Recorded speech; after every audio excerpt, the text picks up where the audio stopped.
বলছি কাকিমা, এখানে খাওয়ার দোকান কোথায় আছে? খাওয়ার দোকান ওই যে সামনে। আমি তো এখানে নতুন, জানি না, চলো না একটু দেখিয়ে দিবে। ঠিক আছে চলো তাহলে দেখিয়ে দিচ্ছি। ঠিক আছে, বসো। कुछ हो गया कुछ हो गया कुछ पहली पहली এই দোকানটায় খেয়ে নাও যা খাওয়ার। তুমি একটা খাও। না না খাবনি। আরে একটা খাও না। তোমার চোখে একটা কি লেগে আছে। ঠিক আছে, আমি এখন আসি তাহলে। আচ্ছা যাও। ওই তোর একটা ভিডিও ভাইরাল হয়েছে দেখুন। না এই দেখ না এই ভিডিওটা। আজ একটা গরিব মানুষ আমাকে খাবার চেয়েছিল, বলছিল সামনের দোকানে যা হোক কিছু খাওয়াতে।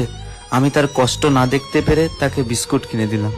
বিস্কুট খেতে না খেতেই তার চোখে কান্না চলে এলো, কিন্তু ওটা ছিল খুশির কান্না, কারণ সে অনেক দিন না খেয়ে কাটিয়েছিল।